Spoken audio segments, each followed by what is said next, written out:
अवकाळी पावसामुळे आंबा व काजू बागायतदारांचे नुकसान. आमदार भास्कर जाधवांची मुख्यमंत्र्यांकडे आग्रही मागणी.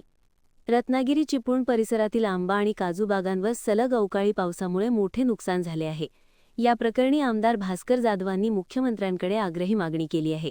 भास्कर जाधव म्हणाले की आंबा बागायतदारांना हेक्टरीसाठी किमान 5 लाख रुपये आणि काजू बागायतदारांना हेक्टरीसाठी किमान 3 लाख रुपये मदत मिळावी, अशी मागणी त्यांनी केली आहे.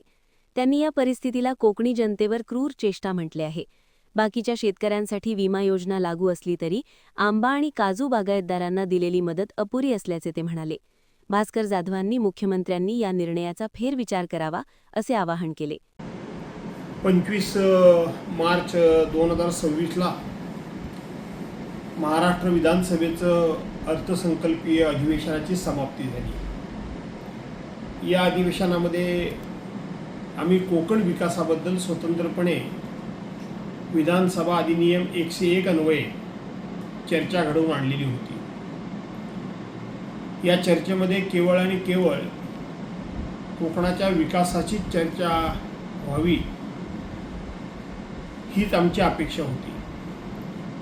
त्याच पार्श्वभूमीवर राज्याचे मुख्यमंत्री माननीय देवेंद्रजी फडणवीस यांनी यावर्षी कोकणामध्ये हापूस आंबा, काजू आणि इतर फळफळावर ही हवामानाच्या सातत्यानं बदलामुळे, त्याचप्रमाणे ढगाळ वातावरणामुळे आणि मध्ये मध्ये पडणारा अवेळी पाऊस, या अशा अनेक कारणांमुळे फळबागायतदारांच्या पूर्णपणे बागांचं नुकसान झालेलं आहे.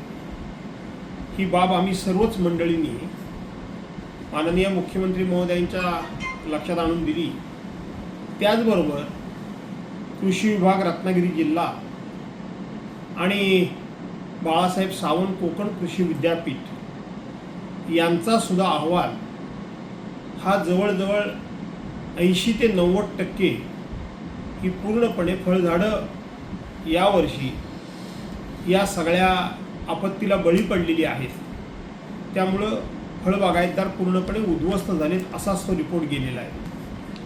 त्याचबरोबर पश्चिम आशियामध्ये जे युद्ध सुरू आहे त्यामुळे थोडा बहुत आखाती देशामध्ये आपल्या कोकणचा हापूस आंबा जाऊन फळबागायतदारांना 2 पैसे मिळायचे, त्या युद्धामुळं आता तेही मिळणार नाहीत. या पार्श्वभूमीवर माननीय मुख्यमंत्री महोदयांनी आंबा बागायतदारांना हेक्टरी किमान 5 लाख रुपये आणि काजू बागायतदारांना किमान 3 लाख रुपये हेक्टरी मदत करावी, अशी आग्रही मागणी मी स्वतः केली होती. बाकीच्या मंडळींनी देखील तशाच प्रकारचं समर्थन केलं होतं आणि मुख्यमंत्री महोदयांनी अगदी मी मदत करतोच अशा प्रकारचं आश्वासन आम्हा सर्वांना दिलं. परंतु 25 तारखेला अधिवेशन संपता माननीय मुख्यमंत्री महोदयांनी या आंबा काजू बागायतदारांना मदतीची घोषणा केली. ही केवळ कोकणातल्या लोकांची टिंगलटावाळी तर फक्त नाही, तर क्रूर चेष्टा केलेली आहे. त्यांनी सांगताना काय सांगितलं की आंबा बागायतदारांना आणि काजू बागायतदारांना विमा हा उतरवल्यानंतर त्या विम्याची रक्कम मिळते.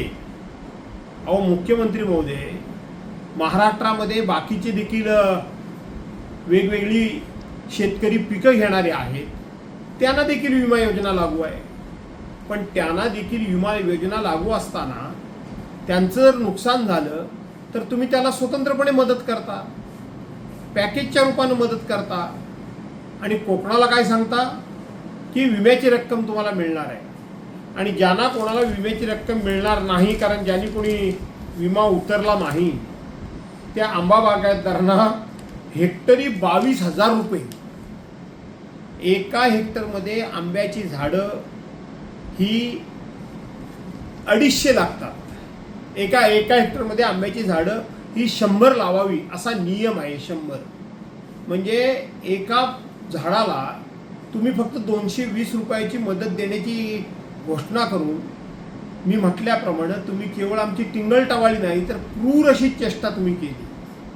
काजू बागायतदारांना 16,000 रुपये आपण देऊ असं आपण सांगितलं आणि जोर काय दिला तर विम्याची रक्कम ही त्यांना मिळणार आहे. कोणाला मिळत नाही विम्याची रक्कम, सर्वांना मिळते. आणि फक्त कोकणाकरता हा निकष लागला. हे जेव्हा माननीय मुख्यमंत्री महोदयांचं मी निवेदन ऐकलं, खरं सांगायला गेलं तर रागाबरोबर संतापाबरोबर खंत देखील वाटली की आमच्या कोकणाची सातत्यानं कशी उपेक्षा होतीये त्याचं हे उदाहरण आहे. आणि म्हणून माननीय मुख्यमंत्री महोदयांनी या सगळ्या गोष्टीचा फेरविचार करावा आणि त्याचबरोबर कोकणातल्या या सगळ्या फळबागायतदारांनी सुद्धा या संदर्भामध्ये आवाज उठवायला हवा. तो जर आवाज उठला नाही तर ही आपली अशी नेहमीची चेष्टा होत राहील. आणि म्हणून माननीय मुख्यमंत्री महोदयांच्या या घोषणेचा मी तर या ठिकाणी निषेध करतोच, परंतु पुन्हा एकदा विनंती करतो की आज राजकीयदृष्ट्या सुद्धा कोकणानं तुमच्या पाठीमागं मोठं बळ उभं केलेलं आहे. ज्या वेळेला 96-97 साली युतीचं सरकार होतं त्यावेळेला पहिल्यांदा कोकणातल्या आंबा बागायतदारांना नुकसान भरपाई मिळवून देण्याकरता म्हणून मीच संघर्ष केला.